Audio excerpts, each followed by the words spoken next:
All right, team, welcome back to Verticals. We have a very special holiday episode for you. We are coming to you over the holidays. We hope you're enjoying it. And so we have a little bit of a different format today.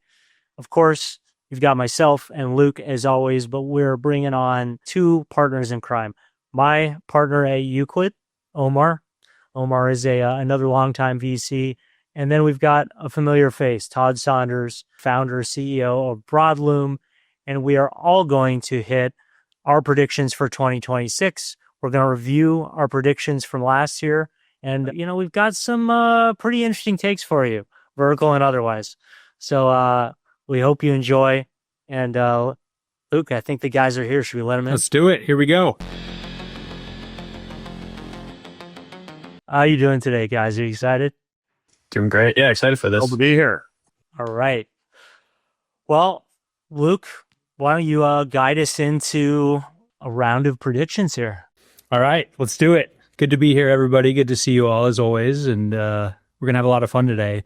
And it's going to be full of debate and disagreement. Probably not a lot of respectful disagreement, just nasty disagreement. That's our goal. Todd is going to hold no punches. We already know it. All right, so first I want to just kick it off with a little bit of a rapid fire to start us out. And so the first question I'm going to ask the group here is, who were your winners, your vertical AI winners of 2025? Todd, why don't you lead us off? Yeah, I think I had two winners. I think one is a at least obvious one in my book, although I don't think anyone's given him much credit. First one I'll say is Apple. I'll be the first one to say, like, Siri sucks, still sucks. I don't know what their AI play is, but that's why I think they won. Their lack thereof CapEx spending and following, the other FAANG companies on this spending spree has, look at them now. I think they're $3 trillion market cap. I think they're the second highest market cap company out there. And they did that by staying on the sidelines with all the CapEx spending. So, I think they took a contrarian take. I want to call them a winner in this AI race, and where I think this puts them going into whatever it is, 2026 and beyond is I think they recognize that they have these local inference machines. I think I read they have 1.5 billion iPhones across the world. And that's where they're going to be doing all of their training. I'm sure it'll start lightweight and eventually, go deeper and deeper. But I don't know, their lack thereof spending and sitting on the sidelines in this AI race while knowing in the background they have the infrastructure that no one else already has without spending it, and still being the second highest market cap company out there, I got to make them the winner. So they were my number one, and my quick number two, not a tech company, but the big beautiful bill and their QSBS changes. Forget everything we're talking about here. You are my winner of everything. And thank you for all the startup founders out there. So big, beautiful bill and Apple, two companies. Todd sold his company this year, so hence his number two. Yes, I'm very big and beautiful today. So thank you, guys. It's important you don't forget also that, the GPs and the LPs of GPs that also benefit from that. So not just founders. Very right. I mean, the people don't talk about this enough, but, NVCA, little known lobbying powerhouse over there, really just sneaking them in. I love it. Not to go too deep in QSBS, but the last time it was in the bill and they were thinking about actually shutting it out completely, getting rid of it, we had agreed to sell the company 3 weeks before, and the paperwork was officially done 3 weeks after, because there was a tender offer and some stuff. So I spent weeks thinking oh my God, this is going to be Saunders v. United States. And I'm going to be the guy here. It's is it when you signed or is it when the tender offer was done? Because this is baloney. And it was I think in the bill, it was by this date, QSBS, it's no oh, your company was incorporated, a year ago, 2 years ago. It's if you didn't sell by this date, sorry. So anyway.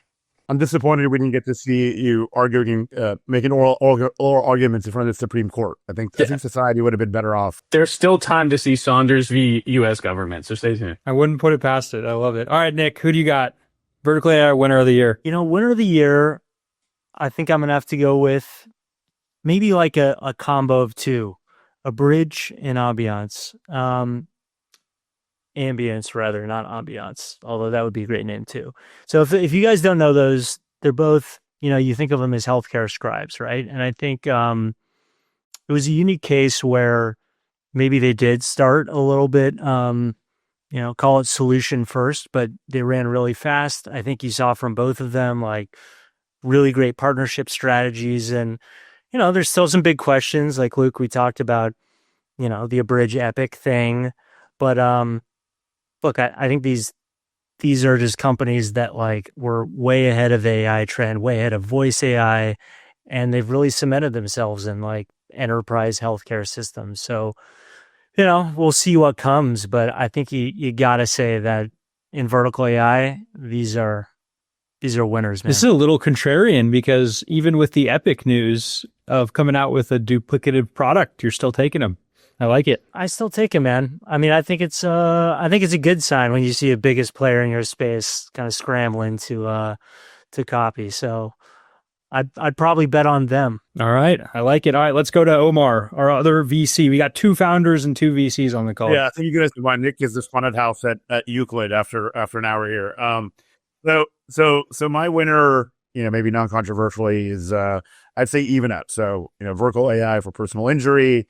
When we get to our predictions, I think they nailed the model, right? What sort of this model around selling outcomes, starting at a workflow sort of outside of the system of record. And I think they've done a real good job, obviously, on building around that, selling an outcome, and then expanding and, becoming fairly dominant fairly quickly. So, even up for my pick. I'm going with Open Evidence. I think Open Evidence is the coolest business. The fact that they created this vertical specific GPT scaled to like 1/2 of the doctors in the United States. Previously, that I don't know, the other scaled players, it took them like a decade plus to even get to some level of double-digit market share. And everybody wrote this vertical off and said doctors are horrible to sell to, and they proved us all wrong. So Open Evidence is my big winner. Luke, so they have like, I don't know what they market, but it's like 30% or half of all physicians using in the US. Do you think that at the end of 26, what do you think that number is going to be? Because sometimes I do wonder, like, amazing growth, but I mean, is this just, a third-party foundation model slapped on top of, public sector papers? So they have not monetized yet, right? I think they're up to about half of doctors now. My view is 26 for them is they're focusing on monetization. They're going to do that either via ads, is my guess, or some sort of like enterprise analytics. Luke, when you say they haven't monetized, like, are you literally, and I don't know enough about the company. You Zero in revenue. More. Zero in revenue. God, yeah. But they got to half of the doctors in the United States in like 18 months. I know, it just feels like we're having the same conversation we had like 4 years ago in 2021 and whatever year before that I'm having just a little bit of like PTSD. Yeah, PTSD. I'm usually against the usage strategy, especially in vertical SaaS before getting dollars, but these guys are going to flip the switch and we're going to see $1 billion of ARR next year. I'm getting ahead into predictions, but that's my take. Okay. $1 billion of ARR in 1 year. But you don't have to charge your customers anything. I mean, like, it makes a ton of sense. So. Yep. Ad spend alone. I know. I'm like a beaten down PE guy now, so I got to get out of it. All right. Biggest face palms of 2025. All right. I'll kick this one off. I'm going to go more thematic on this one. One, I think like companies naming their AI and then referring to it in the third person is one that I am a huge bear on. I know we've got a couple others around this, but like, it's like, hey, this is Cindy. Cindy is our best employee. It's like, all right, man, it's your product. Like, this is, I don't know that I need to be naming my software. So that's one. I'd say the other is, as everyone knows, we've now like been pouring money into the government of Anguilla, which has the .ai domain name. The flip side of that is .ly, Libya, .io, the British Indian territories are just hemorrhaging money. We're not seeing the .lys, we're not seeing the .ios anymore. It's all Anguilla in 26. That's funny. All right, Todd, who you got? Yeah, my biggest loser, I went again with a bigger company or biggest palm face. I'm going with Reddit. Listen, I'm like appalled by the internet nowadays. You go post something on anywhere online, LinkedIn, Twitter, and like, it's like bots talking to bots and you don't know where to turn. But Reddit was like on top of the mountain where they were like, I think they were first to like sell their data. I think it was to OpenAI or one of these guys. And they like kind of struck one of the first deals, and everyone was talking about how they kind of front ran that process and whatever. And now I think they're regretting that deal, number one. And number two, the whole great thing about Reddit is you go on there, you see like anonymous, who knows who this person is kind of conversations. And that's what makes it so great. It's filled with so much trash and bots talking to each other that like I'm paranoid every time I go on there. Like, what am I being algorithmically told by hundreds of bots to do? And I think they're in a tough spot. And I was reading today that I think they're going to try out verification, which essentially just turns them back into like a discussion board. Like it completely kill the whole point of Reddit. So anyway, I am giving the biggest face palm to Reddit. They got to figure something out, because if I want to talk to bots, I'll just pull up ChatGPT and talk to it, I guess. That's kind of interesting because, like, I feel like you know, on Google, for a long time, people just append wiki to half of their searches. I feel like I still do this even with ChatGPT. I'll say, like, what does Reddit say if I'm looking for views on a consumer product? Yeah, but do you think I do that, but do you think that's because of trained behavior over the last multiple years? Like, I don't think that's a new trend going forward. I think it's us people that were... For the first time ever, I don't know if you guys have actually seen this, where the Google AI search will link to a comment in a Reddit thread. I like incredible precision around that. So, I mean, clearly Google thinks that that's what we are trained to do. So, but your point is valid, right? I mean, it's you need humans to create the content. Yeah, I think like you're 100% right. I mean, you got to figure out a way, if they can, to tamp down on that. But I don't know. I'm a big Reddit user. I feel like you find certain communities where, like, because all the bots, obviously, they want to just get like karma usage. If you find really specific communities where like there's not really an interest for some foreign government to influence, I think you get some like actual human feedback you can't find elsewhere. Yeah, listen, I think for the top 1% of Reddit users that want to mine and can see the trends and know what to look for, fine. But like for the everyday Reddit person, it's like going the same way as like Google reviews and Yelp. It's like you just can't. Everything's a 4.5 stars. Yeah. Exactly. I mean, I don't disagree, but I mean, every now and then I accidentally go to Facebook. I feel like I've entered. I accidentally go to Facebook. A different universe. You know, it's like you know, the slop verse on Facebook. So I'm not saying Reddit doesn't have problems, but it's internet wide. I feel the exact opposite of Facebook, funny enough. Well, listen, people log in with their name, like, you know, if it's not them. So like there's some verification that you know it's a person. And so it's a lot harder just to be like anonymous, automatically like posting stuff, one. And then two, I spend a lot of time in Facebook groups. We can have a whole other episode on Facebook groups, but like our whole business, go to market, like a huge part of it was Facebook groups. And there's some content in there that I don't know where else you're going to find that content. Like there is gold in these groups of flooring retailers talking to flooring retailers that you can't find on Reddit. You can't find anywhere. So bullish on Facebook groups. I think that's a good call. The main stuff, I don't know. I haven't been able to post for a while because I feel like I might as well just text my parents. Yeah. The groups. I'm specifically talking about the groups. I'm pulling us back. Omar, who you got? 2025 facepalm.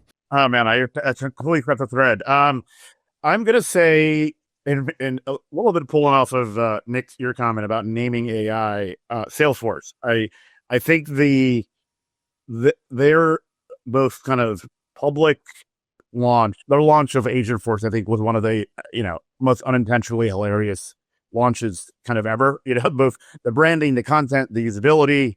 You know, obviously the stock hasn't done too well. Like, I just don't think they have really a coherent AI strategy. I mean, not surprising, but it's the Agentforce launch, the branding. I think all of it just kind of feels very 2005. So they're going to be my loser. There's a rumor that he's going to rename the company to Agentforce. Have you heard that? I think it shows exactly what's wrong with that company. Yeah.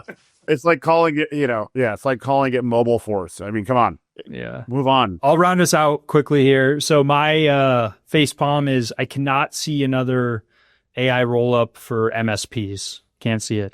I'm sure the VCs agree, but I get like 5 emails a week asking for feedback on a new AI MSP roll-up. So stay away. Find an itchy space. Find one that there isn't 5,000 companies and startups going after. Maybe the loser is reasonable multiples for consolidatable small businesses. I might be a loser in 26. There you go. All right, so that's segment 1. Good work, everybody. That was our pseudo lightning round. So next segment, we're going to actually pull up some of our predictions from 2025, and we're going to show the audience them, talk through what we predicted, and then everybody here is going to get a kind of roast or provide respectful or disrespectful, if that's a word, feedback on our 2025 predictions. So who wants to take us out first on their 2025? Todd, you want to? No, Luke, before this call, you said, I'm 20 for 20 the last 2 years, 10 for 10 I've the last never 2 been years. wrong in my entire life. Yeah, ever. So I'd like to just look at yours and learn from your wizardry. All right, so I set myself up for that, Todd. So I will say the last 2 years, and this is probably going to be a blemish for me in my predictions and what happens this year when we actually do a full episode. But I have gone like almost 10 for 10 on predictions for 24 and 25, just to pat myself on the back here a little bit. All right, so my scorecard for you can scroll all the way down. This is 2024. If you want to go back and see how I did, you're more than welcome to. But for 2025, here's what I said. I said IPOs explode, surpassing 2023 and 2024, but not ZERP levels in 21 and 22. Explode, not so much, but we absolutely had a significantly amount more of IPOs in 23 than 24. I think it was almost double. Was it almost double? Anybody know? We had a lot more. Yeah, low base, but sure. Okay. Yeah.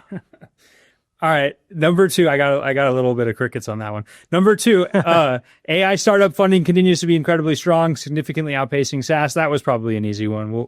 That happened. Easy Number one. 3, we see a lot more venture buyout concepts get funded. I'm guessing 30 plus of these get backed by leading funds. I asked my AI. We've seen over 50. Boom. Interest rates drop into the high 5s. That happened. Boom. These might be too easy. Bitcoin hits this one is really good.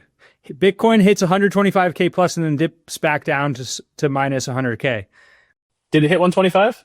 We saw it hit right below 125. I think it was 120, maybe 115.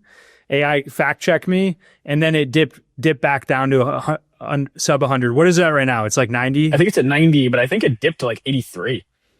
Dipped to 83. So like, are you right here? I guess you're right. You're not quite. I didn't quite hit 125, but the chart pattern was eloquent. All right.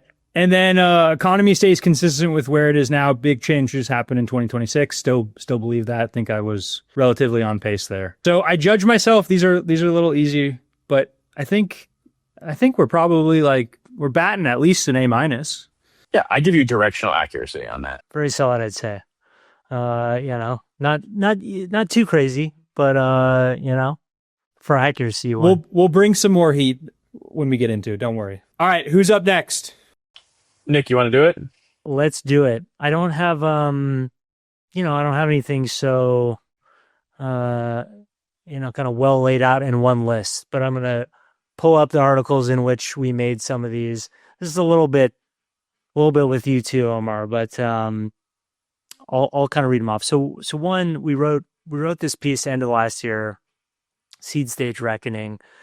Generally, we were talking about a seed, and you think that kind of $3 to $6 million seed range is facing trouble. Too much capital, high valuations, right? All of which was right. I think the prediction in this one was really that we would see seed valuations moderate because they were just at all-time highs. And I think this is one I specifically pulled out one where I don't think we really hit it. I'm not sure we expected even seed valuations to pop up above where they were in peaks at 22. I do think we were right in conversion rates have still been tough. Seed's still a tough place to play, but certainly didn't see moderation in valuation because it just seems up and to the right from there. Okay. I think next, Luke, you kind of already hit this one, but we talked about the buyout frenzy in vertical SaaS. PE getting way more aggressive. I think similar to you, we made some predictions just around that continuing to accelerate. We also made some predictions about seeing more like high multiple exits with sponsors behind them. And I sense that that's true, but a lot of them are not publicly disclosed. So it's kind of hard to say. I don't know if we've seen as many like public stories of like 10 plus multiples. Todd may have a good case study there. Yeah, absolutely. I'll remain quiet on that one. You're going to plead the fifth Yeah, the fifth. into the office, the principal's office? No, I'm good. I'm taking the third, fourth, and fifth on that one. Next, so we wrote this piece on the AI first roll up.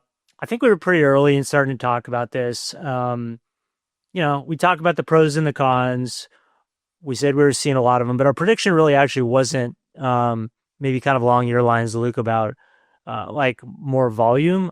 I think like if you really fully read this piece, what you'll take away is that we have a lot of skepticism around it. And so I think the inherent prediction here was we're going to see a lot of these not really work, at least in the sense of like a venture scale, like venture speed action. I think that one's honestly TBD. And I think probably we got some disagreement here. Am I the only one on the pod that loves AI rollups for the most part? Todd, I think you do a little bit. Nick and Omar hate them. I love AI rollups. I don't love how many people think they can do an AI rollup. Yeah, agreed. That's it. And like, honestly, it's more so, I just don't know that they're venture scale from the perspective of an early stage venture investor. Like if you're doing it as with more of a PE mindset, I still think it's hard, like you said, Todd, but We're going to do an episode where we break down how they actually can achieve a venture scale outcome, because there basically has to be, especially if you raise from a PE group, there has to be like significant alignment on being able to hold equity through the year 5 turn. And so I have some interesting case studies like with companies that I've been working with on it, and we'll go deep on it. I'm going to change your mind, Nick. I'm always open to having the mind changed. Okay, last one I'll point out in our piece, The Mind Virus of Big Venture. I'd say like the embedded prediction in this one was like, we're basically calling out this, I'd say somewhat like alarmingly presented narrative that was really popular at this time, about a year ago, that half of all VC firms would die. And look, I mean, that number has come down, and I think another prediction for 26 will continue to come down.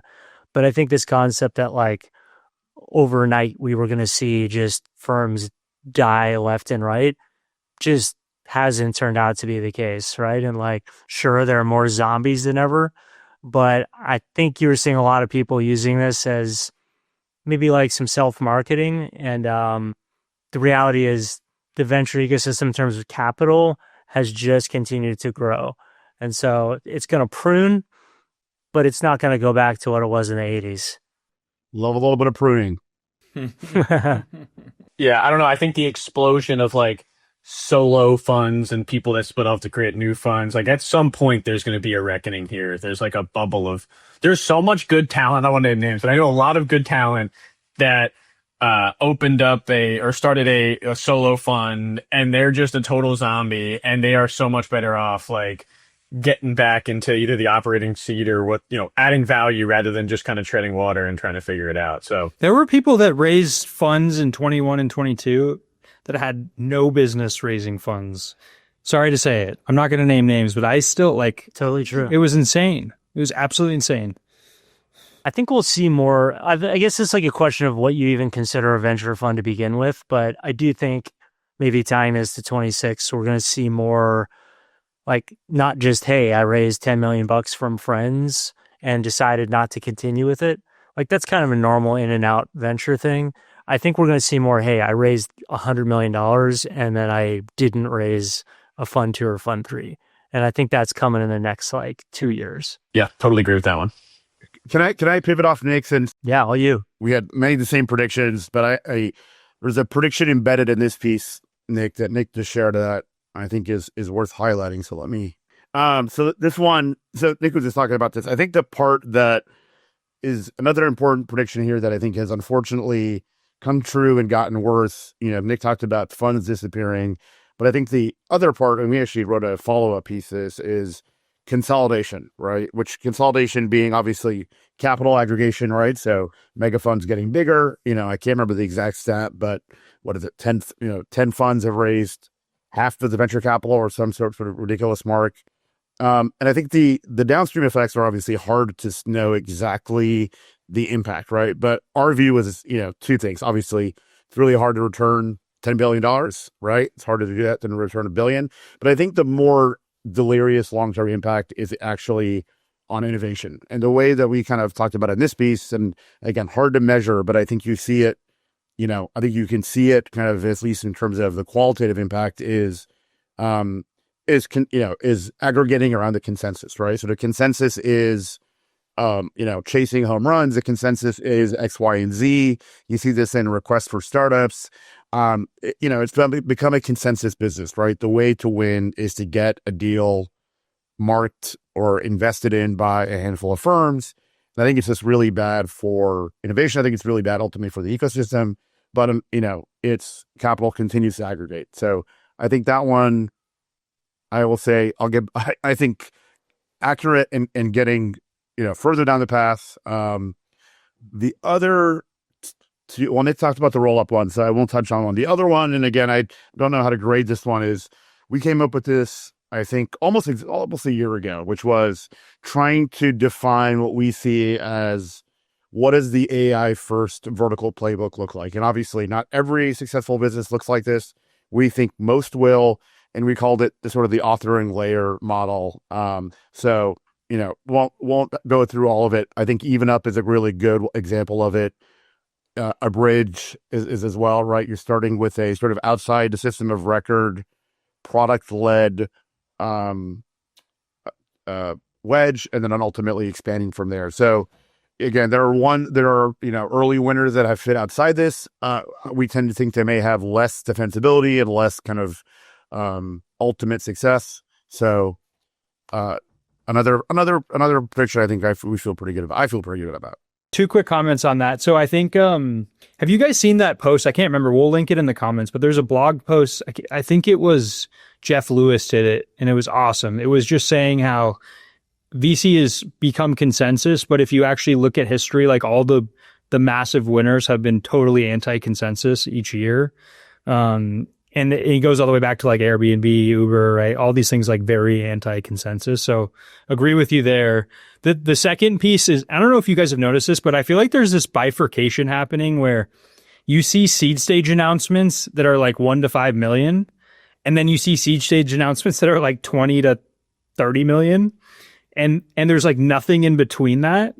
And it just goes back to your point of like these mega funds, right? And having to put capital to work. But every time I look at like an announcement list or a funding list, it just seems like there's two worlds happening at the seed stage. There was a post we wrote a while ago about, I can't remember which partner at Andreessen Horowitz said this, that, effectively saying that early stage venture is a fully transparent market, right? That the idea being that price and ultimately, left unsaid, brand are kind of defining characteristics of the winners. And there was a study we linked that kind of showed, if you looked historically, that, there was very little in price differentiation, especially early, between the number one and number two, and I think even number three player in space early, right? And so there's this idea today that like consensus is right early in a market, and I think historically that's never been true, right? So, we'll see how that plays out, but I think it is a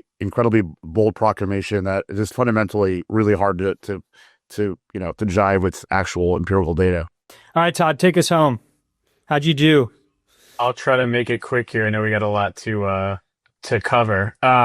Listen, I'm not a fancy investor like you guys. Luke, you keep saying you're not an investor. I don't know. I put you in that column.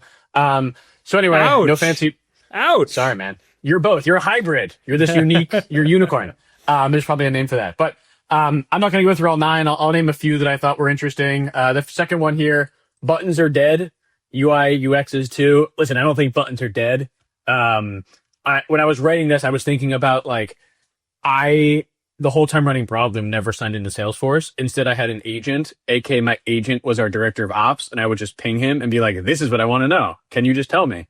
And I had myself just like eerily convinced that like, and I think we're going this direction. I just don't think it's a 2026, 2025, maybe not even 2026 thing.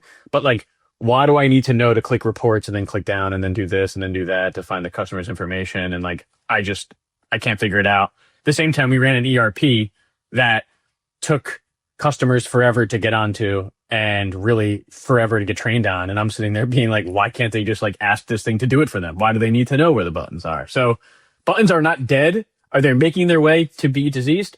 I think so. I don't know. I think that gets like a half star, maybe no stars. I don't know. God, I just signed you up for Asian Force while you were talking. So I was yeah, like, thank you so much. It's an amazing product. Service business get consolidated, which was right. And I said, but not by MBA grads, which I think I'm wrong. My view is like, I wish you weren't wrong. I know.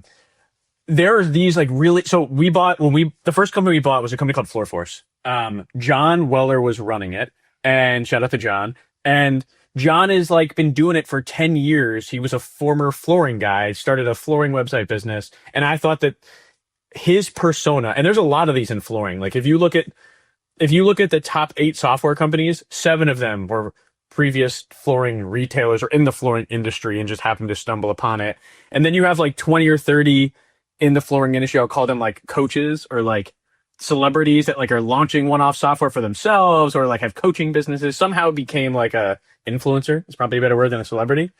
My view is that these influencers now don't need software engineers, don't need to understand Silicon Valley, don't need to do anything, but they have distribution and people listen to them. So like all of a sudden these guys can roll things up and they're the new like tech founder because they've got access to distribution of companies and whatever. I'm not really sure that happened. I don't think there's like turnkey solutions like that, especially in vertical SaaS just yet, but I am pretty excited about that as a concept. I'm not sure it beat out MBA grad. That'd be almost impossible. This might be actually the most wrong thing now that I go full circle that any of us There was a really spicy moment at the conference this year where there were 2 investors that were fighting with each other on stage, and it was awesome, by the way. Physical fighting?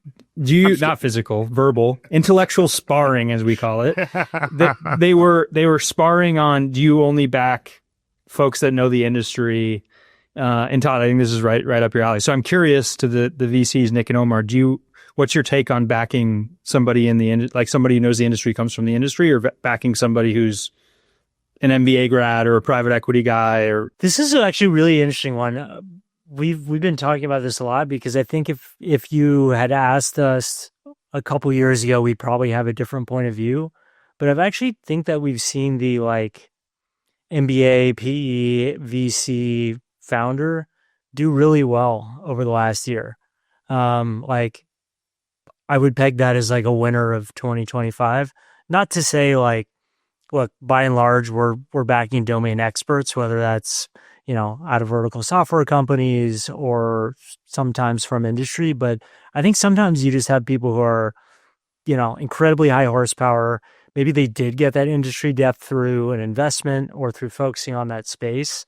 And then they just pour themselves into it. And like, it doesn't always work. the data is roughly split, by the way. I've actually looked at the data on all the successful vertical SaaS companies, and if it's roughly split. It's like, I can't remember if it was 50-50 or like 60-40, but there wasn't a clear consensus. And do they all have like their right-hand man in the industry? Like when we acquired Floorforce, the guy John, who was the CEO, like I wanted to call him the chief flooring officer, just like you're the info guy. Like you are our ears to the ground. I mean, our view on this too is like 10 years ago, and I think it's roughly when you guys started, Todd, like there wasn't vertical software veterans walking around, right? Like there wasn't really a huge ecosystem of talent. And like the reality now is like, I think it is, a decade ago, you wanted someone with, really deep industry experience. I think someone who knows the vertical software playbook to us, or even if it's in an adjacent market, it's just as relevant, right? And I think that's the difference today than, 10 years ago, 12 years ago. Yeah, that's totally fair. Can I share a bit of a 26 hot take here? Like, and I think we're going to write a piece on this, but I think what we're seeing right now is somewhat of the professionalization of the founder role, in which, look, you're not going to go get paid $1 million by Google out of college anymore, but there is a lot of VC money. And so you're seeing a whole lot of people view that as like, hey, this is going to be my career path versus I just happened to have like an epiphany moment and I had to build this company. And like, you could look at that as a positive or a negative, but I think that's why we are seeing more, MBA, like investor types go that route. Yeah, the stat that I think we published this morning that I thought was incredible is 50% of YC founders in the last 2 classes are under 25, which is just an incredible stat. I mean, and a good portion of those are actually under 21 as well. Yeah, my buddy runs a fund called Leap Year, and he was like the COO of Fanatics and high up at DoorDash, and he kind of saw that trend, so he started Leap Year. He's like options trading. He's like giving college kids, I can't remember the numbers, so Hank will have to help me out on this, but $25,000 for like 1% of the company or something and getting in early. And he's like, here's my biggest thing. Once I give them money, it becomes real. So like I am what makes their thing real. And usually if it then becomes real, it can turn into something. But my biggest downside here, like 50% of the companies, like they just stop caring about it in like 3 weeks or like 6 weeks. But that's the game that he's playing. But it's really interesting to see because essentially these guys are getting to YC like 2 months later or 3 months later, which like was not in his original thesis, but YC is getting younger and younger. It makes me feel so old. I'm like, man, I couldn't imagine I feel like 20 years older than these people. Like there's like 3 venture funds or maybe 4 that are just doing Teal Fellowship, like people, alumni or active Teal Fellows. There's a whole ecosystem of funds that just I think we got to preempt them, Nick, and start doing ISAs on middle schoolers. Get ahead of that. Get ahead of the high pack. school kids.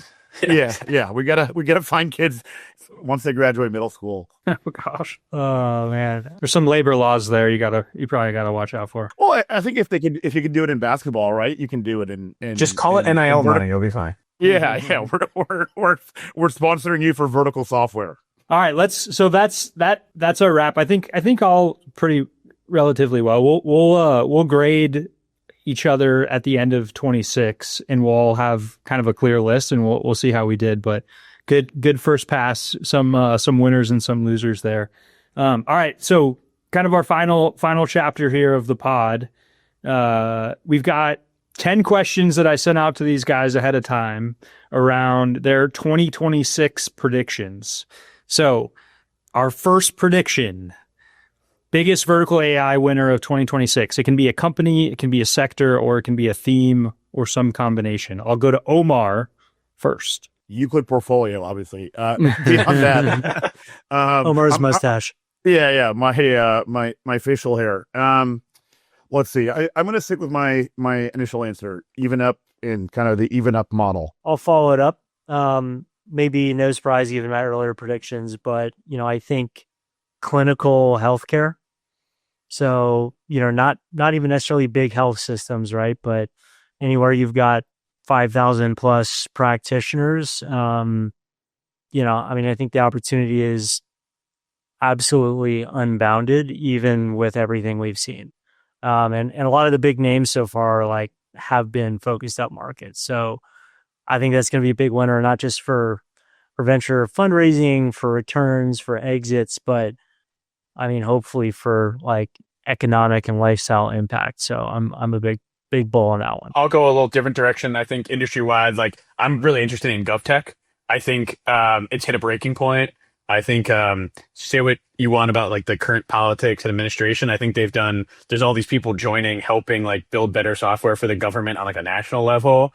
And I just think this next, consumers being residents or citizens, whatever you look at it, I'll talk about local government here for a second. Residents expect good websites and a good piece of software. Well, we didn't get that. Now there's AI that it's going to force us at least to get to the next level. Maybe not all the way to kind of AI focused software, but man, it's we're ready for it. GovTech software is ready for a little bit of a shakeup. You think it can happen though with the go-to-market nature? Shout out Zach Bookman at OpenGov. I think he sold for almost $2 billion to Cox. It was a 15-year plus run, but it's just such a brutal place to sell into.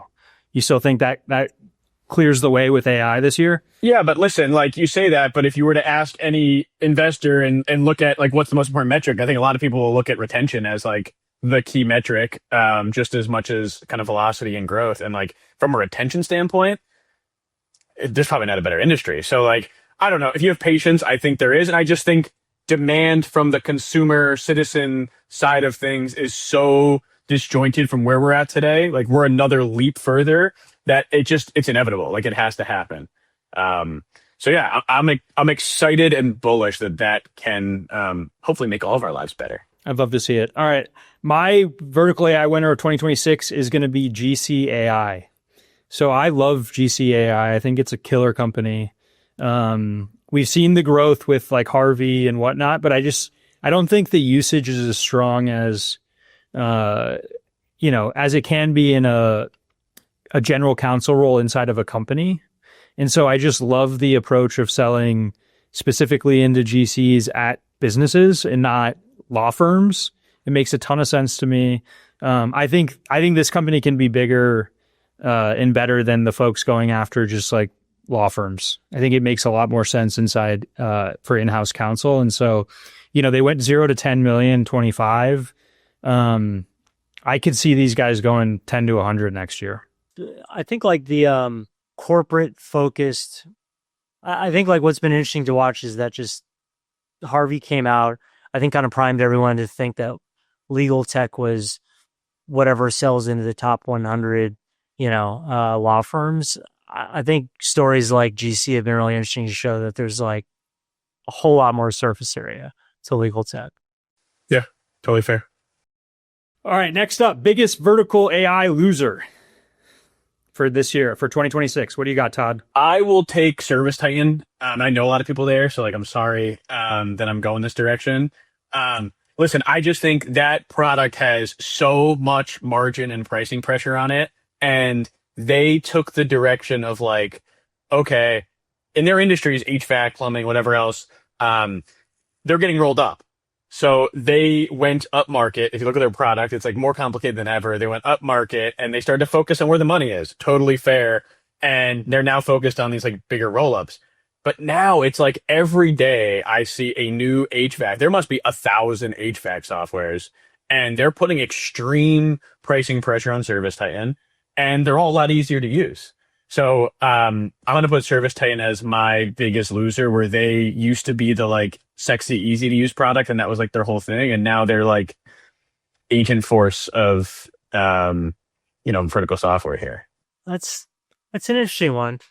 I do think it's an interesting example of how like when they started, it was considered a very focused vertical. I think now it's like, it feels to me like they span a bunch of verticals. Yeah, and you have that top tier, which is like Jobber, Service Titan, whatever. House Call Pro. And they just like fight over the top, but I'm just worried that they're getting ankle bitten by the thousands and thousands of other super vertical, super inexpensive products all around them. I don't know. I think that, listen, I was going to have it as my public stock pick. So obviously I disagree. I think that like there's two kind of there's two challenges I think facing service. I think you mentioned competition on the flip side. It's like, they're probably 8% of the market. Like they're so underpenetrated. And I think, use like the Toast comparison and there's obviously going to be underpricing. They have to execute a win on product. And I think that has been a limitation. I think the other thing that Nick alluded to is true, which is like, there's very little in similarity between a large HVAC trade and a large roofing trade, right? And so that's been their limitation, right? Is like, how do you expand without expanding? And I think that it's going to have to buy some people. They have to get really acquisitive or they're going to be in trouble. But so where do you think they go from here? You think the growth is all organic, but it's all within the current trades they're in? Or you think this product expands and grows? I think they have to do two things. Listen, I've been, shout out to our Service Titan listeners. I think they need to buy in additional verticals. So like go into roofing, going into Tetra, and just need to buy separate products. I think secondarily need to buy add-on products. So I keep mentioning Rilla, but like there's a bunch of adjacent kind of extension products that make a ton of sense. And they just haven't been as aggressive as they should be. I don't know why, but maybe it's a company culture thing, but Toast was incredibly aggressive, a bunch of different, trying things, buying things, failing at trying things. And they need to do that. I don't know why they haven't, but that, so I don't disagree. I just think that time frame is a little bit longer before I would start to worry. Yeah, it's just funny. We had the earlier conversation of like, are these roll-ups sticky? Are they going to stay around? These roll-ups, are they going to go kind of boom or bust here? And it's like their customer is the roll-up. So like, if you don't believe that the roll-ups are happening, it's hard to believe that their core customer is here for the long term. I don't know. It's like you start by saying I have domain knowledge of a product, and they're so horizontal now and so complicated that like, man. And by the way, House Call Pro killed it, absolutely killed it, focusing on the SMB, which was so hard to do. Like those guys went up in market enterprise, and House Call Pro has like executed in silence. They've been like the ugly stepchild to Service Titan, and I've heard crazy numbers and crazy growth. I would love to from be that ugly company. Yeah. Yeah. All right, I like it. Who's next? Did everybody go on that one except me? No, I think I just shouted out and Omar told me I was wrong. So I told you I slightly disagree. yeah.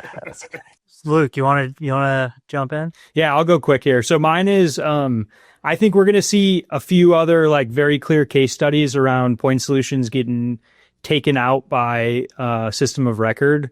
We haven't really seen a lot of examples yet in the kind of AI native landscape. I think a lot of AI native companies are playing with fire there, similar to like the Abridge Epic thing. And I think we're going to see some lockdowns, some shutdowns, and a lot of these AI native companies are going to be worthless if they don't have access to the data layer. So that's my my flame out is point solutions that don't evolve fast enough into system of record layer, AI native point solutions. I think that is a good one in line with your, continuing accuracy. I think I kind of struggle with this one, but I'm going to go, I feel like I had a more obvious one and a more, I don't know, maybe more controversial one. Let's go with the latter first. Deep tech. Like, I still don't really understand what that means. And like, I do think that there are categories within deep tech that have like huge potential. So for one, I'm going to carve out biotech, which I think has always kind of been its own world in the venture startup landscape. I'm actually like very long-term bullish there. But I feel like at least in the venture world, deep tech has become this catch-all for we're just gonna invest in these like really hard, uncertain categories that have completely diverse business models that just eat up capital like no other.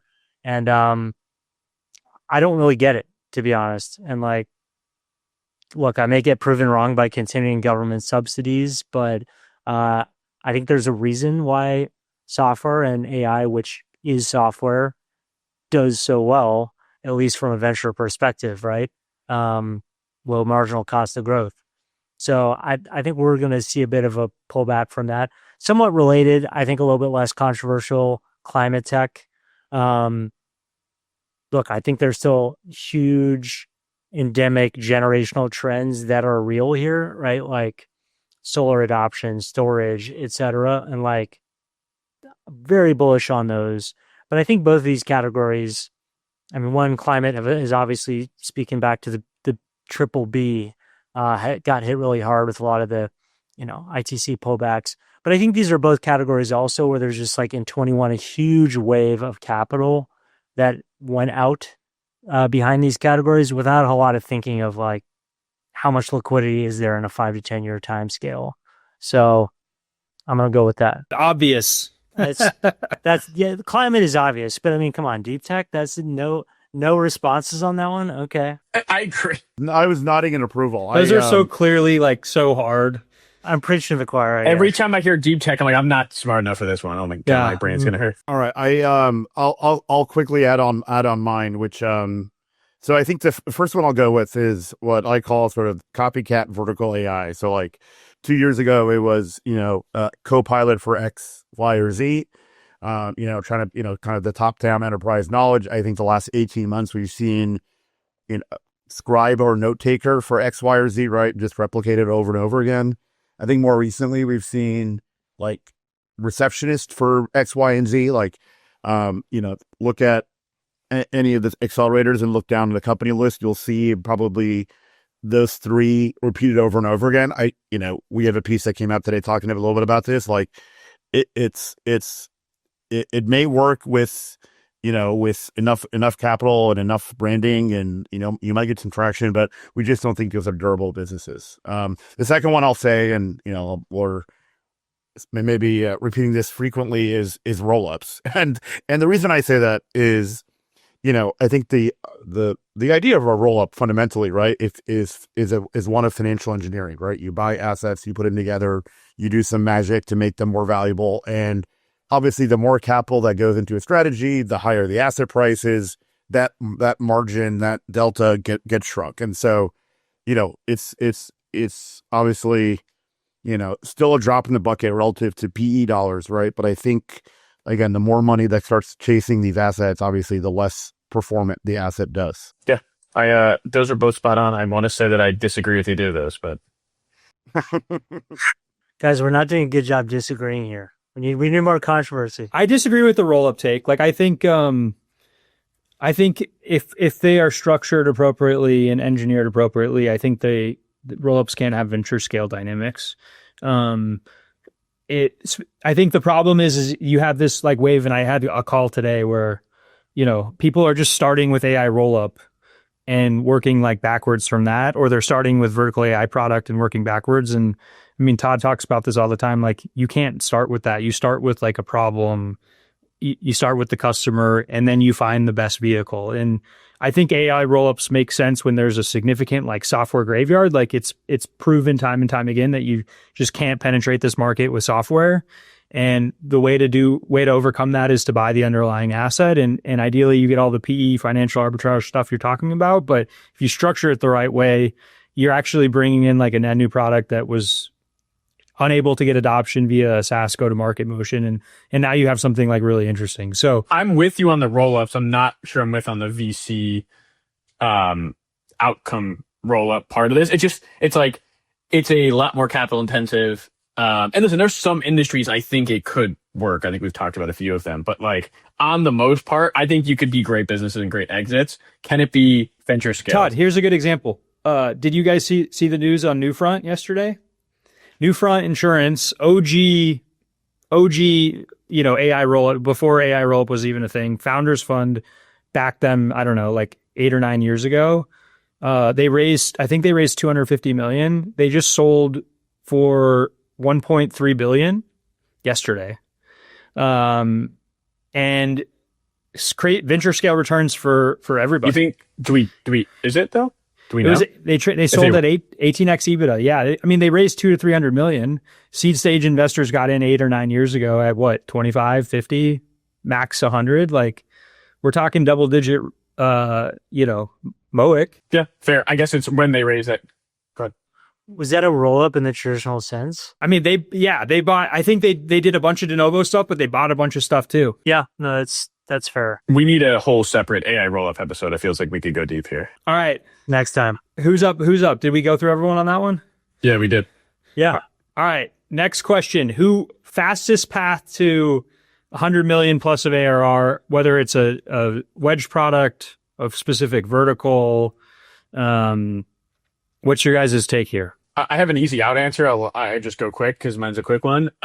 If I knew, I wouldn't be talking to you guys. So I'd be able to do that. So like investors, I'm going to sit here and I'm going to listen to this and let me know, because I think about that like every single day. I don't have a good answer. I really don't. It's a confusing one. So I'm just a student here. All right. If you do have the answer, please do let Omar and I know. Yeah. We're here to help.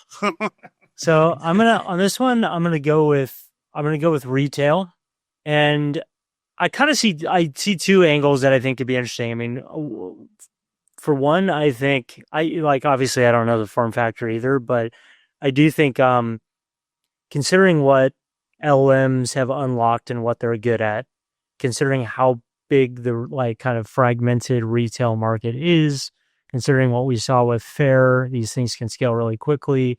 I do think there's an opportunity, whether it's around procurement, whether it's around communicating in a different way with customers, but I think you could see something scale, or could even be like replacing parts of what Spotify does, like maybe merging Lovable and Spotify somehow. But I could definitely see like 0 to 100 million ARR business popping up in retail in 26. Okay, I'm gonna go start that one. Yeah, we got your term sheet ready. I mean, I'm a big fan of industry specific GPTs. Like, I think the open evidence model can lend to that type of growth. I kind of did a little bit of a cop out here. So Viva, everybody knows Viva, right? Like darling of vertical software. Focus on life sciences, ex Salesforce guy. I think they like literally white labeled Salesforce when they started. They actually finally launched AI agents in 2025. December, it says, I just pulled it up, December 3rd, 2025, they launched Viva AI agents, a suite of industry-specific agentic AI tools deeply embedded into their platform. I think this will, I think the vertical specifically is very strong for agentic workflow opportunities. And so I think this one will go 0 to, it's a little bit cheating because of the cross-sell dynamic and the scale they already have, but I think they'll go hundreds of millions of ARR added to their revenue base next year with it. So you're buying the stock left and right, or what? Yeah, I am. I think they took their time. I think Gassner's like incredible CEO, and they didn't rush into this. And I think they did the opposite of Agent Force per Omar's earlier comment. All right, Omar, what do you got? Our collective portfolio is so far is long Apple, long Viva, short Salesforce. That's what we're recommending. Short ServiceTitan. This is not investment advice. Consult. I'm gonna have a bit of a cop out too, which is like I think my more idea than company, which is I think the even up model, right? So the model of delivering sort of an outcome based service that's good enough. Today it's largely document. I think the next vertical AI sort of archetype will be more multimodal in nature, right? So document, obviously text, voice, image, and I think we're pretty close to getting there. I think that company will be started in 2026, and I hope if you're listening to this, you come to Nick and I first. I think that's actually a really good one. I had that partially in one of my answers to come, but you took it over. Like, I feel like this happens again and again in AI, where, I mean, everyone is focused on what LLMs can do right now. I feel like a lot of people have forgotten about vision. But I think, we're primed for it. So great job, Omar. Anti-consensus. Thank you, Nick. Thank you. Old guard. We moving to that one? Yeah, old guard vertical SaaS company most likely to get disrupted or acquired in 2026. I'll start with I think this is unfortunately a layup here. I'm going to say C3. They qualify. I think they've already gotten battered, but I think they're going to continue to get battered. Tell our listeners who C3 is. C3 is an industrial software business that tried to relabel themselves as a AI first business about 18 months ago.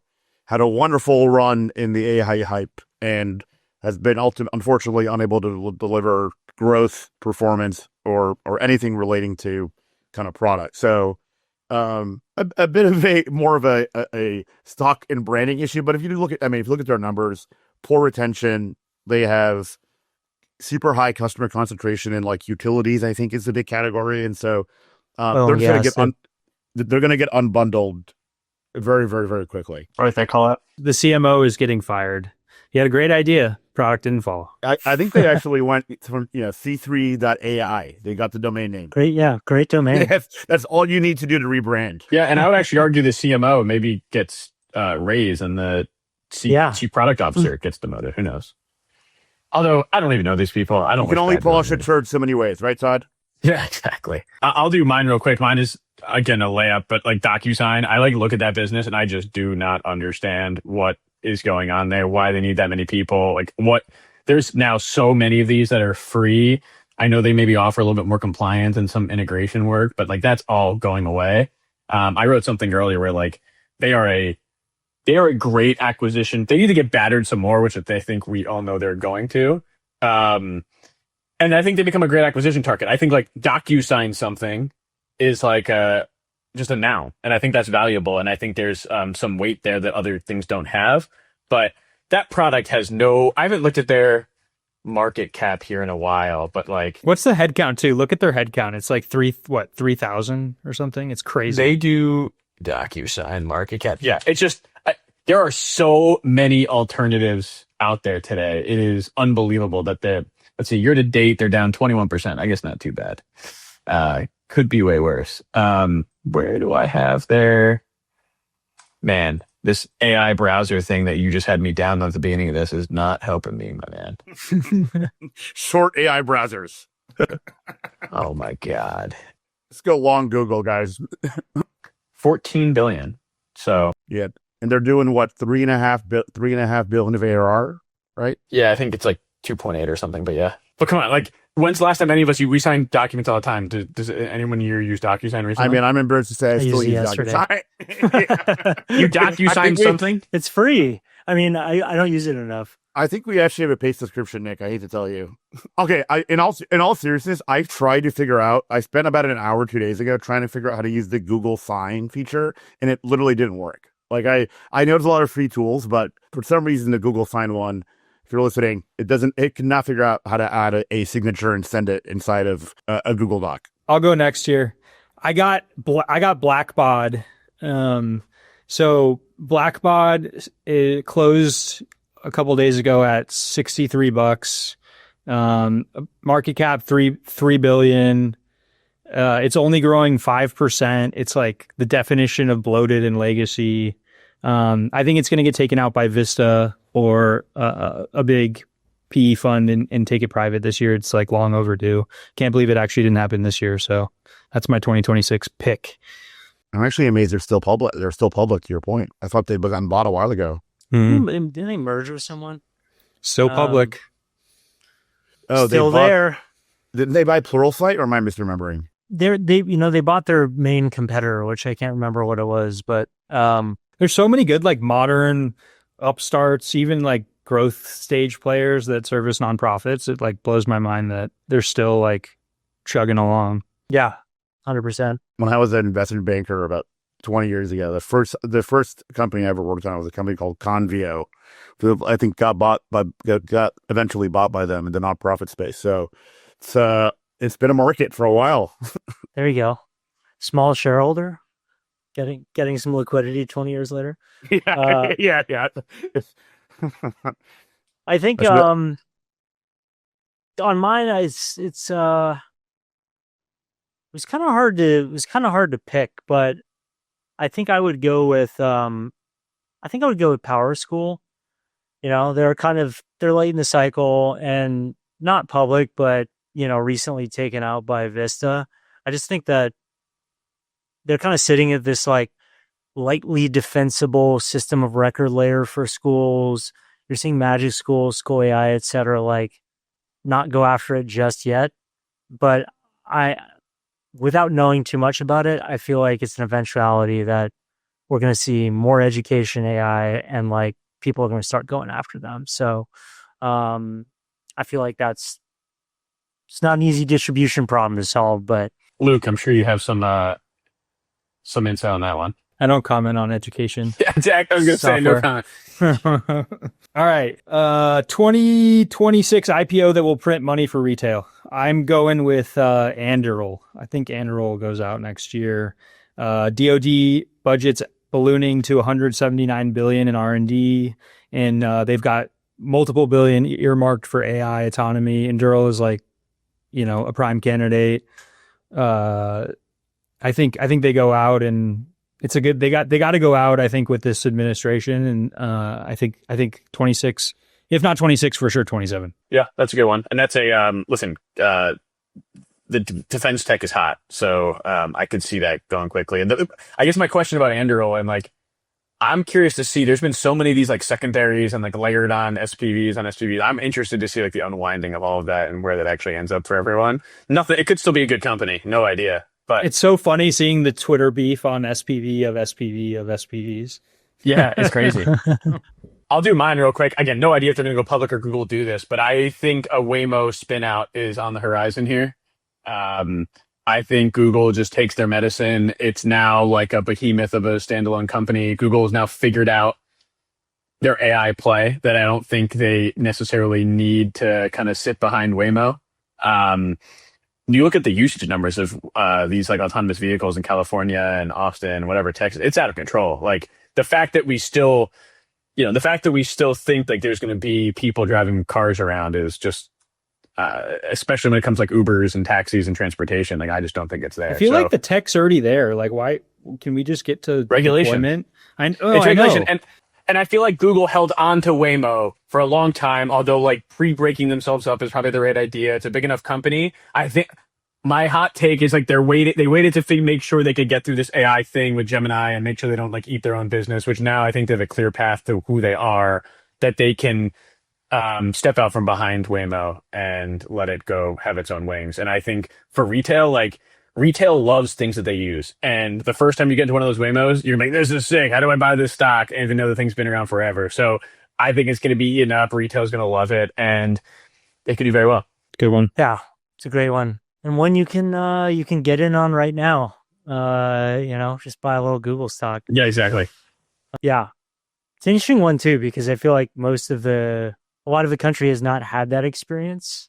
And I'm sorry to say this, Uber and Lyft, but like pending pricing, once you go Waymo, I mean, you don't really go back. Yeah, listen, my opposite of Waymo is like, I know those cars are super expensive, and like, how do you do that at scale? Like, I have a Tesla, and I autopilot like 90% of the time, and I actually like driving, but I also like, it's like driving that's less stressful. You can't go back. So I'm sitting here thinking, like, is Elon just like, again, like just doing this to us where we all have Teslas? Mine's sitting in the garage 90% of the time. Like, can I just have it go gig work for me? And like for 30 grand, my car's 30 grand, I think those Waymos, they said are like 150,000 or something crazy to outfit it. He already has millions of $30,000 cars out there that aren't being used 90% of the time. Like, that's a interesting, compelling case against Waymo. But I think he needs to prove that he can do it reliably without LiDAR, little cones on top. I think that's like some of the controversy, but he claims in 3 weeks, we're going to have autonomous Waymos, I think in Austin, right? You made that claim this week. I'm going to be able to summon Todd's car to California. No problem. I think that leaves me. I'm going to go with Canva. I think it's a really strong business, great management, hasn't overraised for where it is in this market. I think it's well positioned to keep doing what it's doing. I think also they could like go deeper into Photoshop, Figma territory, but I mean, I think they've just proven time and time again that they know how to expand, and they've leaned in super like AI forward. I feel like they miss. I love Canva. I'm actually a big user of it. I think they miss the AI boat though. The AI in Canva is not good. I agree, but I feel like it's one where there's no one else I would consider using for their purposes, and so I feel like they have a little time to catch up. So like pending if they get their shit together on AI, I don't know that it would be it might not be like a Wall Street Bets money printer like Anduril could be, but I think it's going to be a really solid buy, depending on where it prices. Yeah, my really boring take, and obviously they probably aren't going to go public, was going to be either Canva or Stripe for obvious reasons. So maybe they go public, doubtful, but if they do, I think they would do well. Yeah, Stripe has said multiple, like, why should we go public? And it's like, yeah, okay. So my prediction is right, Todd. Come on. Yeah, I'll give you that one. All right, I'm going to skip the next one, and I'm going to go right to the we didn't see this coming trend, under the radar vertical or application. And I'm going to start with the rise of sub verticals. So we're going to see over 50 pre-seed and seed fundings get announced for vertical AI or vertical software companies focused on sub verticals. So an example of this is like Slice for pizza, right? Not restaurants, but for pizza shops. A lot of opportunities there in homes, like field services, home services broadly. I think too many founders have like looked at industries and not sliced them up. Get it? Like that. Yeah, gotcha. Oh, Gotcha on that one. Nailed it. Isn't this like an ongoing, for all of us vertical nerds over here, isn't this a bit of an ongoing, like, inevitable trend though? Yeah, but I think my core prediction that I'm saying is we're going to see 50 plus pre-seed seed deals get done. Okay. Yeah. I like that one. I'll lob in here. I think I'm really interested in world models. So I don't know if you guys have followed this, but you know, large language models focused on obviously natural language, understanding what they should say next. They don't really inherently have context on whether what they say, like why it might be right based on how the world works, right? Reasons why they can't really make any sort of kind of novel predictions around physics or medicine or engineering, right? I think that what we're going to need in terms of like full AGI eventually is also similar foundation models for how the world works in certain verticals, right? So I don't know that we're yet going to see like the big winner, but I do think by the end of the year, there's going to be a lot more universal familiarity with like the emerging world models. Because I think today most people couldn't even, name the top handful. Yeah. Interesting. I definitely couldn't name the top handful. So Yeah. That's above my pay grade. yeah, mine is, man, I went like very, very specific here. I'm not sure why, but mine is, I wrote church software. I'm going to call it religion software. Listen, I think there's like I saw something, there's like 350,000 churches in the US, like a massive TAM, tons of money being pumped through it. I think like PSG, Luke had a pretty good company. I can't remember the name of the company, but like a church software company that was like Ministry Brands. Yeah, Ministry Brands, which like the amount of donations and payment processing in there is like unbelievable. The reason I'm pretty bullish on this space is I think there's been in at least North America, been a decline in the US, a decline in like Catholicism and like people starting to look at different ways of having meaning. And I think the rise of other types of religions and people having meaning with each other, whatever that really means when it comes to a church. I just see that as like a massive TAM, a total industry that's being disrupted and totally changed. And there is so much money in the donation side of it. And just I don't think people appreciate the operational side of how much work goes in to keep these things going between the programming and everything. Anyway, that's my like industry is being disrupted. So probably a pretty big opportunity there growing. The Catholic Church buys character.ai. Yeah, exactly. I'd be a lot more likely to admit my sins to, Katy Perry AI. Are you thinking about a roll-up strategy here? Can we combine denominations? Absolutely. I'm going to roll up religions. Oh, gosh. New religion. I don't think our listeners were ready for that one. All right. Mine, I don't think is controversial. Well, maybe it's controversial. I think there's going to be a what I call ARR churn apocalypse. There's going to be a lot of very well-known names that grew incredibly quickly that are where like people are going to finally notice that you can't grow your way out of a bucket without a bottom. Growth retention does matter, unfortunately. And I think that is going to be true across both vertical and non-vertical AI. That churn is a silent, well, shouldn't be a silent killer, but it's a silent killer of a lot of very fast-growing, high-profile names. 100%. I think it's a great call out. I don't even think we still know like what should retention rates even be for these companies. Do you think that's because there's so many options out there? I mean, like I agree, but is it because there's so many options out there, or is it because like people are just building internally? Like where is the money going? I think there really depends on there's two things. One, I think you're still in looking at enterprise. I think you're still in the experimental budget phase with a lot of these things, right? And so like a lot of people are trying and not buying, but trying can still mean a multi-million-dollar deal, right? And I think that's both vertical and non-vertical. I think the other thing on the lower end is like it's really effing easy to try something and use it and switch, right? And so the low switching cost sort of prosumery stuff, like by definitionally, doesn't really have a moat, right? And so I just think those things are, like the things that go zero to a couple $100 million of ARR, it's great, but it also probably means there's something foundational that it is is difficult to build a moat around. So it's not universally true, but I think it's something we'll see in 2026. All right. So let's round us out here. Final question.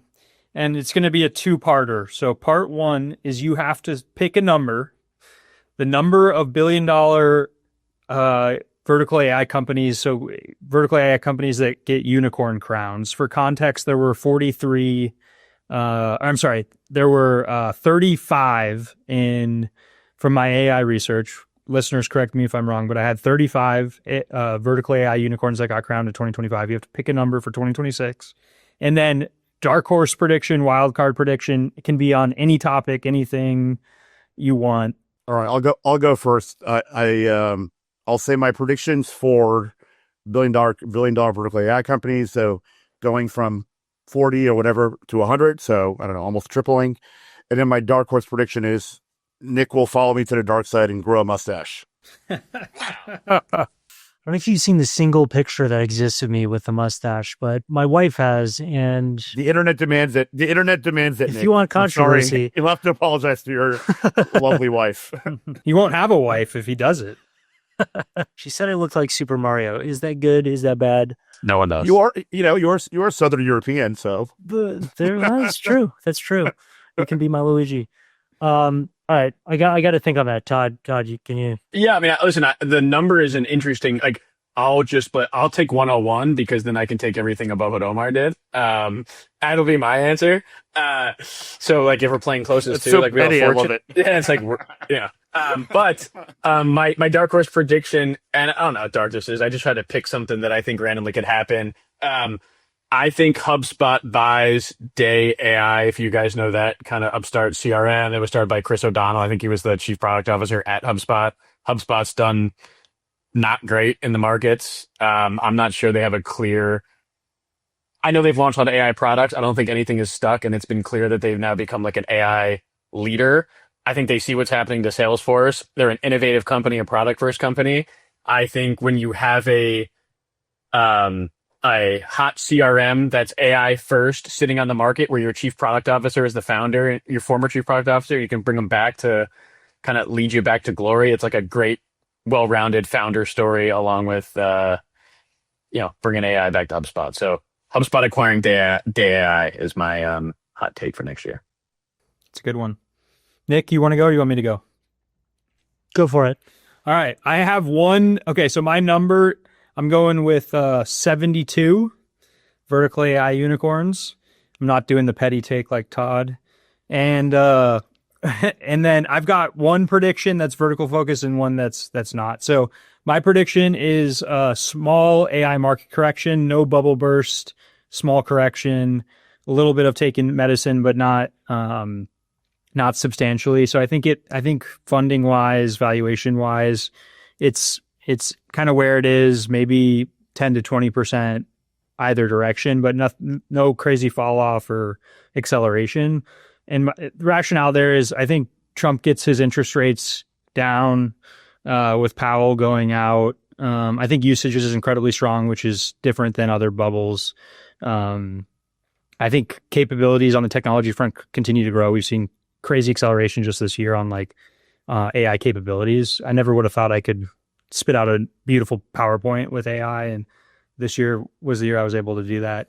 Okay, and then my last one that's totally irrelevant to vertical software, but Florida is going to see another crazy boom of influx.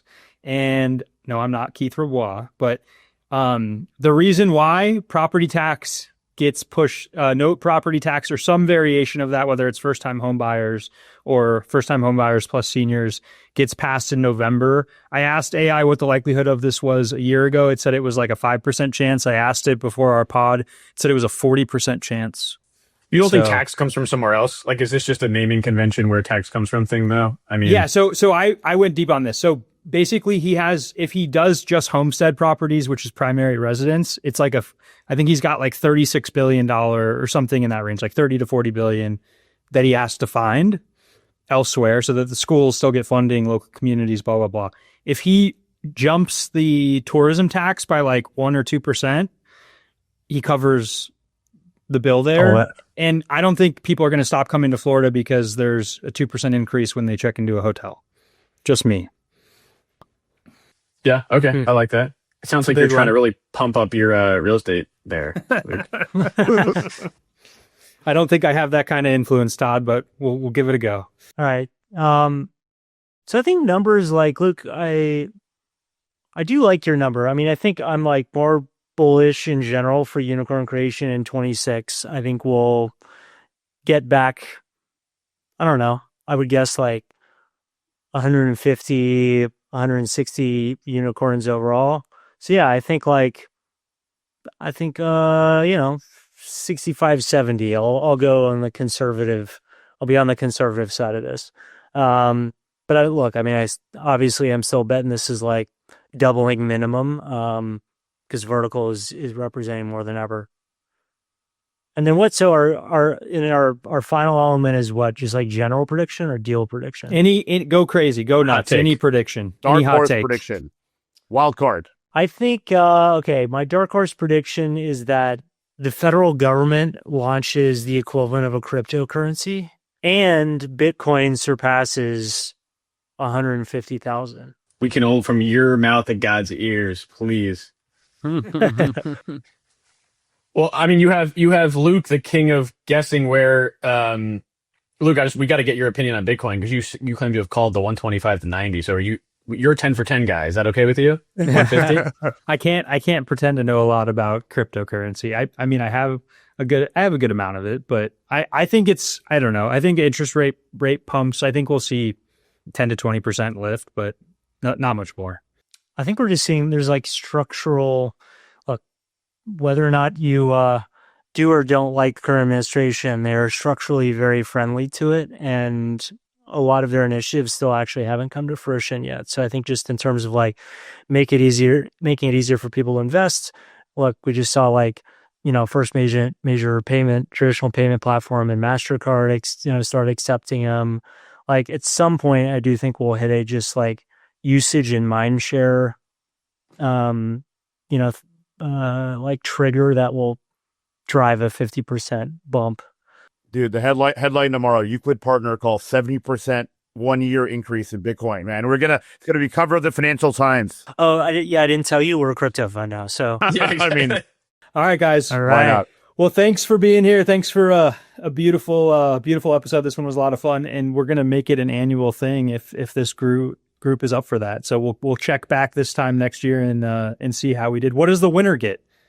Does the loser have to grow an Omar mustache, or what are we doing? I think we're trading either some equity or some carrying funds. I don't know. We're trying to put something really on the line here.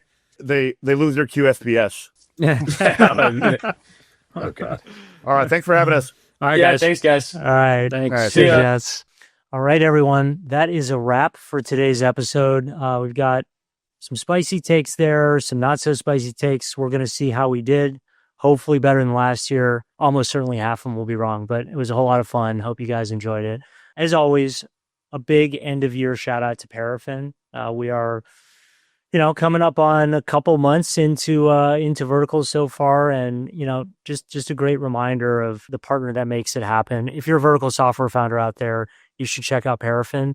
If you aren't familiar with them, they're really the leader in embedded finance. So think, you have customers that have customers, ways to extend them, credit, really just ways to expand your TAM, your retention, right? They work with hundreds of vertical software founders. So thank you to Paraffin. Check them out, and we'll see you guys next week. See you next week.